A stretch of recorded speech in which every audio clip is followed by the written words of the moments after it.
Esse vídeo faz parte da série Por Dentro da Ilustração Digital, um projeto Aldir Blanc financiado pelo Governo Federal.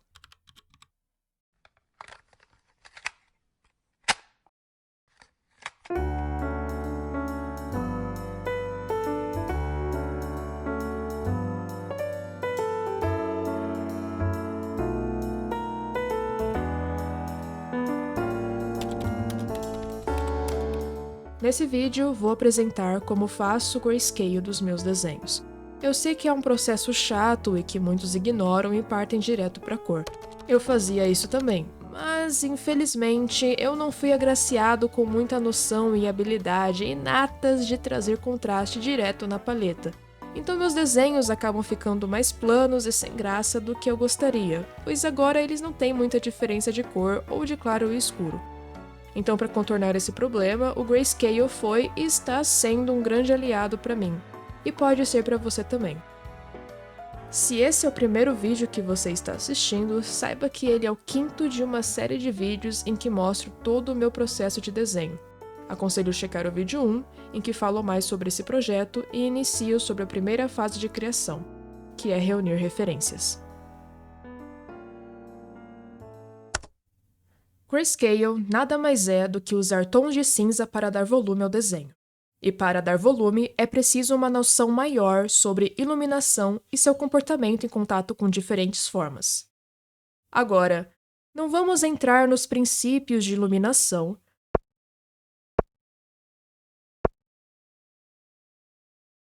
mas vou relembrar sobre um dos primeiros exercícios de desenho que tenho certeza absoluta que você já viu por aí. Geralmente é apenas a bola sem o yin-yang, essa bola aqui. Mas é apenas para deixar mais evidente como é possível brincar com o contraste e como a luz funciona nesse caso. Então, aqui nessa esfera nós temos o claro e o escuro. E nessa outra aqui nós temos a luz e a sombra. O que vai acontecer aqui é que nós vamos juntar essas duas esferas e vamos ficar com isso aqui. Percebe como a iluminação transforma um desenho plano em uma figura mais 3D? Isso é porque a luz e sombra evidenciam o volume da figura. Então nós temos o brilho, que é onde a luz bate com mais intensidade. Nós temos o meio tom, que é a transição entre o brilho e a sombra.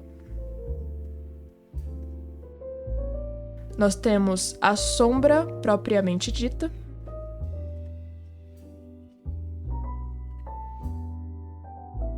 Temos também a luz refletida, que é essa parte mais clara aqui embaixo.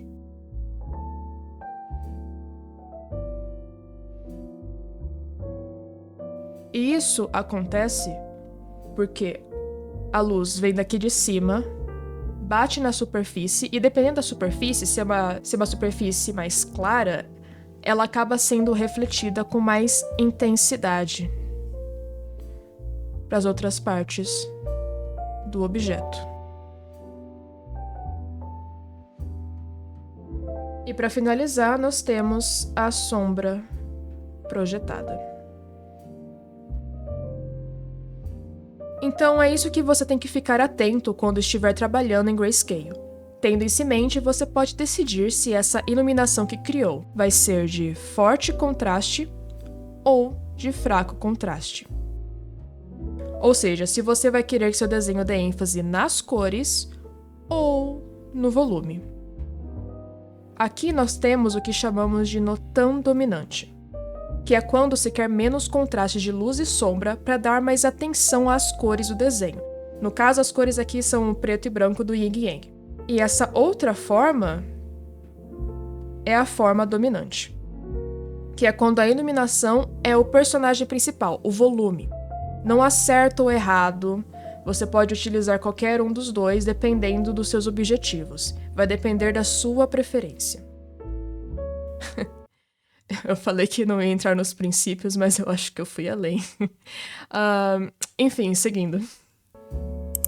Colocando o básico de lado, vou mostrar como aplico o processo de Grayscale no Nick.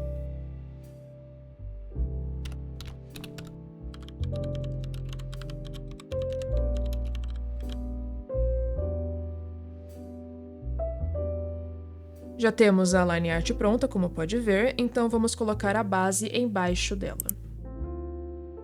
Aconselho ser uma cor acinzentada e clara, mas não se preocupe muito em achar o tom certo, pois a melhor coisa do Grayscale é poder fazer várias edições de cor, não importando em que fase do desenho você estiver. Agora, com a base pronta, é só criar uma nova camada em cima dela. E, criando essa camada, está na hora de linkar ela com a base, clicando aqui. Pronto, esse símbolo significa que essa camada está linkada com a camada de baixo. Agora essa camada está em normal e nós queremos ela em multiply. Pronto, agora ela está em multiply. Com isso aqui você pode pintar a iluminação chave do seu desenho, usando, se quiser, a mesma cor da base. Como pode ver, é o mesmo tom, mas pela camada estar em multiply, acaba ficando mais escuro. E a magia do Grayscale é que, se você quiser mudar a cor da base, o tom de sombra vai continuar. Independente da cor, pode ser amarelo, pode ser vermelho, pode ser azul, o tom vai continuar. Então, usando isso, eu pintei a iluminação chave aqui, lembrando que é para tratar esse desenho como tridimensional. No caso, a luz está vindo aqui de cima, e como pode ver, ela também acaba refletindo aqui na blusa, rebatendo, iluminando o queixo dos dois lados. Por isso que está mais claro aqui embaixo. O Nick já ganhou certa profundidade aqui, mas ainda tem como melhorar isso usando os mesmos passos. Então, nova camada em cima da base. Já está linkada com a camada de baixo, está em normal, vamos transformar em multiply. E agora é só pintar as sombras mais fortes para dar ainda mais profundidade. Assim como eu fiz aqui embaixo do queixo, na blusa, no olho e no cabelo. Apenas para dar mais volume ao personagem. Agora vou repetir o processo mais uma vez. Como pode ver, já tem aqui uma terceira camada em multiply. Mas agora eu vou deixar invisível as outras duas camadas da iluminação chave e das sombras fortes.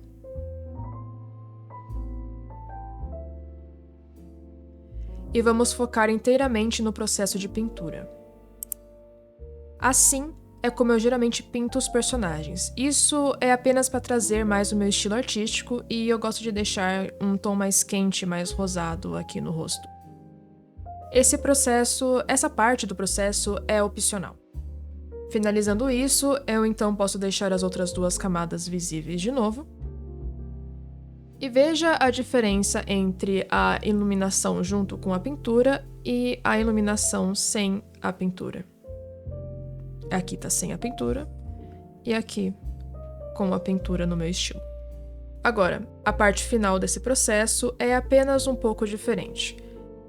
Nós vamos fazer uma nova camada, linkar ela, mas não vamos colocar ela em multiply, pois agora não é sobre sombra, é sobre luz.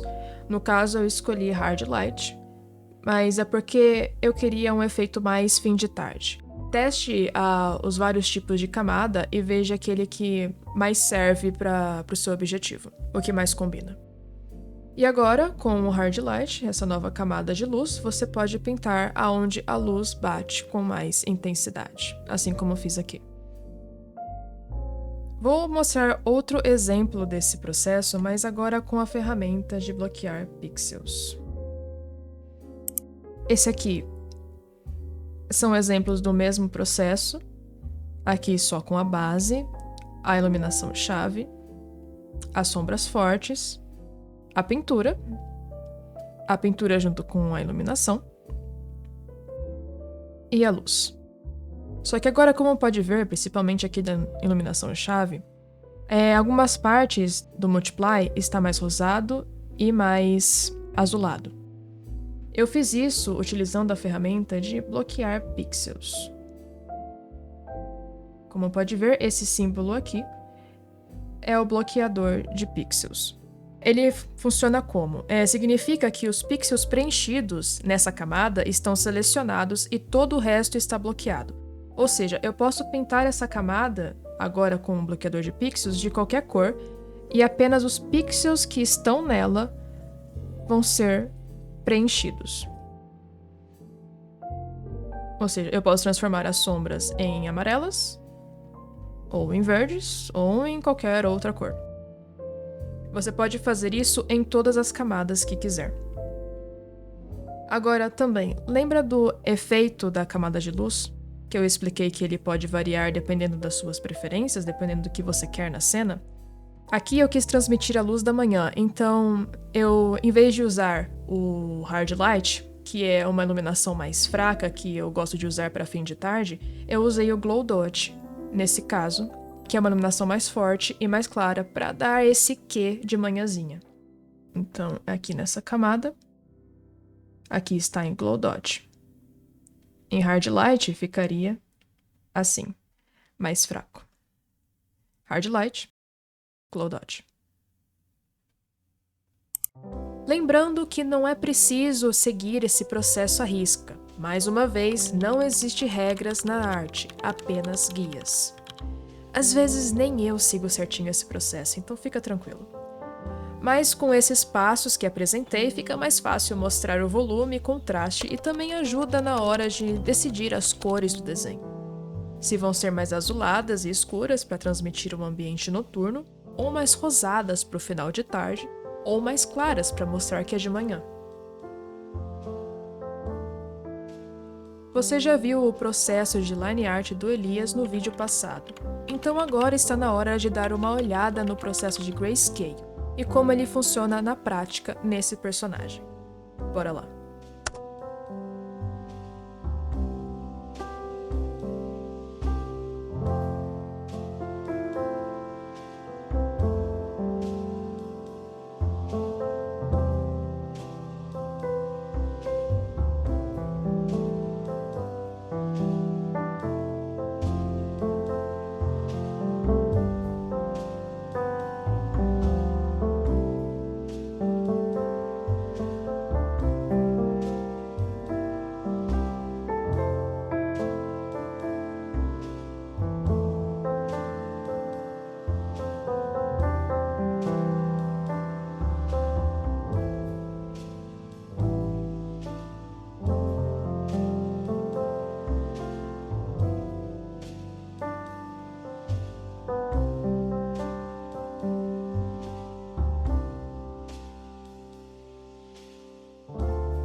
Se você sentiu falta do passo final em que adicionamos luz ao desenho, isso é porque quando planejo adicionar cor a uma figura, eu geralmente adiciono o layer de luz após decidir a paleta com que irei trabalhar. Isso é para ter uma noção melhor de qual opção de layer escolher para dar mais brilho à pintura, se vai ser o Hard Light, ou o Glow Dodge, ou outro.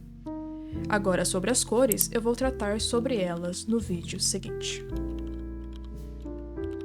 Obrigado por ter assistido até aqui. O próximo vídeo será sobre cor, sua teoria e o que chamamos de render.